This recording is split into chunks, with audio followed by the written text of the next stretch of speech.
Hello again. Thanks for joining me today. I'm Bill Stewart, and we're talking about Ephesians in a verse-by-verse study. We're in verse 6:12, in one of the most amazing passages in certainly the epistles, the letters from the apostles to the church, which we obey as church people, but also perhaps in the whole body. It's how we obtain as Christians the power of God.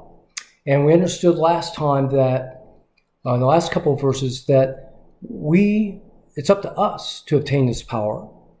And we do it realizing that we are facing Satan and not just man in the enemy. And this is why we need this power, which is described as the armor of God, taken from the Greek hoplite, soldier, from back in biblical times. So verse 12 continues the thought. It says, we don't wrestle against flesh and blood, but against the principalities, the powers, and the rulers of the darkness of this world, against spiritual wickedness. So what does that mean? Well, this sort of phraseology is used 4 or 5 times in the New Testament. Basically, we face powers in the air and also on this world that are evil, that look to face us down. And the terms are very general in the Greek in terms of lordships and authorities and powers in a very general way. So it could be anything that is a spiritual power, or which we don't really know what those are besides demons and Satan in Scripture. And demons are not really mentioned in the epistles in the church times, but Satan certainly is, and we'll discuss him a little bit more in the next verse.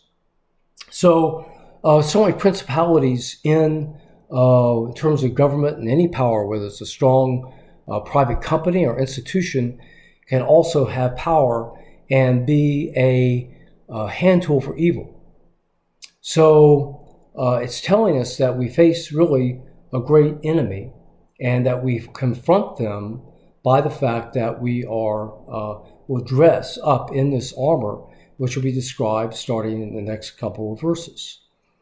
So this is important because we realize that when we look at people, sometimes it's particularly unbelievers, we want to be judgmental in terms of how they act. But we have to realize that a non-Christian or even an institution that has no Christian basis cannot be expected to act as a Christian. In reality, as it says in Ephesians 2, verses 1-3, they cannot say no to their own lust, to the temptations of the world and society, and also to Satan.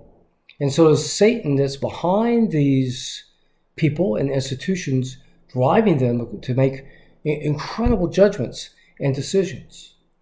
How else can you expect that? Say back in the 1990s, the head of the Surgeon General was passing out condoms to teenagers, saying, have sex, have at it. Despite the psychological damage, despite the potential of sexually transmitted diseases, and the condoms were were also found to be defective. So it had a chance also to produce babies, and these young women would be trapped early in motherhood as a teenager with huge responsibilities, or encouraging young people, even as in the grade school and kindergarten, to change their sex. Makes no sense, no scientific basis. It's not healthy for these people or society, but they're driven to do anything that stands against Christian culture, morals, and virtue. Which again at Teleos we've shown to be healthy, not only for individuals, but society. So we fight a great battle, but not against man per se. We're to love individuals, non-Christians, bring them to the Gospels, but we can hate their actions and hate Satan who drives them. So thanks for joining me. We'll continue next time talking about Satan himself and how he influences people towards bad acts.